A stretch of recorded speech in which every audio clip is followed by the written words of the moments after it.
नमस्कार दोस्तों, welcome to career support JE. आज हम लोग बात करेंगे जैक डेली की एलिजिबिलिटी क्या क्या है। क्या एलिजिबिलिटी आपके पास होनी चाहिए जिससे कि आप जैक डेली में एडमिशन ले सकते हैं। तो सबसे पहले मैं ये क्लियर कर देता हूँ कि जैक डेली क्या है। ज्वाइंट एडमिशन कमेटी, ये है जैक डेली। इसके अंडर 5 कॉलेज और इंस्टीट्यूट आते हैं।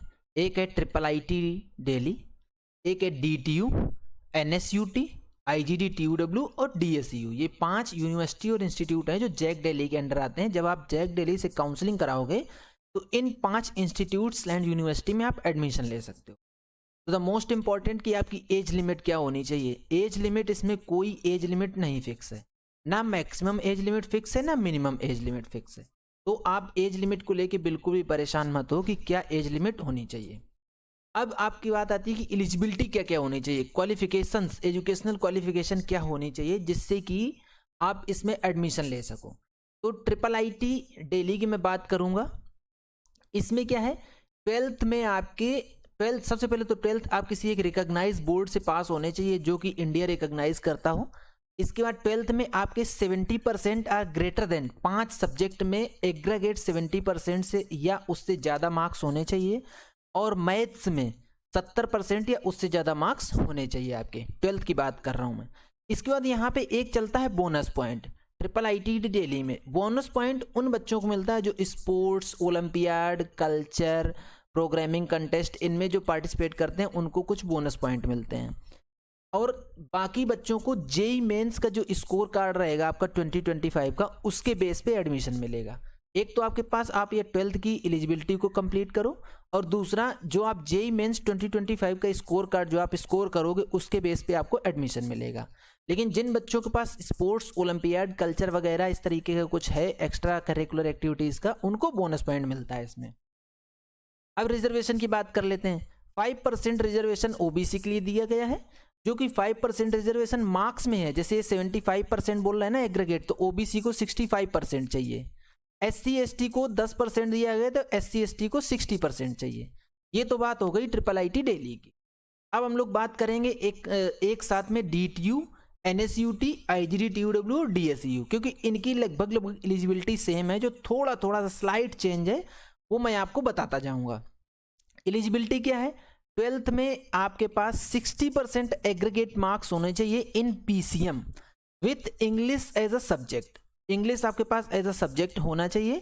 65% एग्रीगेट होने चाहिए, मतलब पीसीएम में 60% होना चाहिए, नॉट 65 ट्वेल्थ में। इसके साथ साथ आपके पास जेई मेन 2025 का स्कोर कार्ड होना चाहिए, उसके बेस पे आपको इसमें एडमिशन मिलेगा इन चारों इंस्टीट्यूट में, डीटीयू, एनएसयूटी, आईजीडी-टीयूडब्ल्यू और डीएसयू।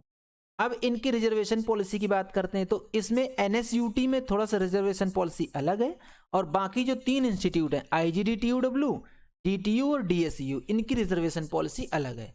जो एनएसयूटी है उसमें 10% रिजर्वेशन दिया गया है फॉर ओबीसी।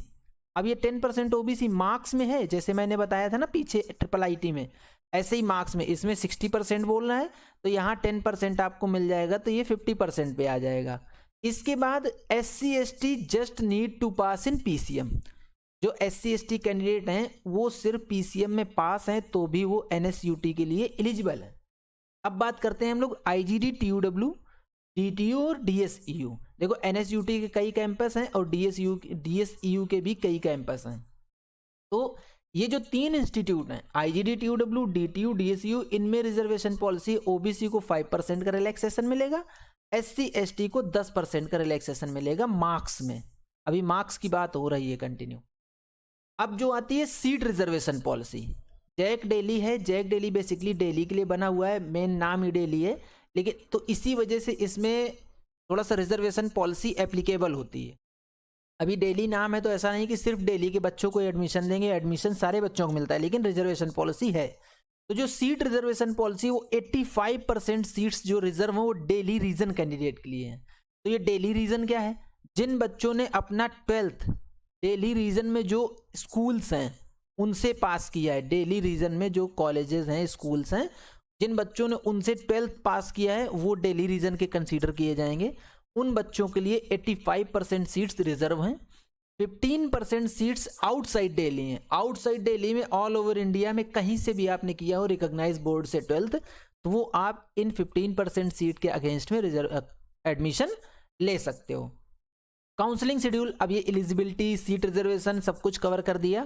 तो अब बात आती है काउंसलिंग शेड्यूल की।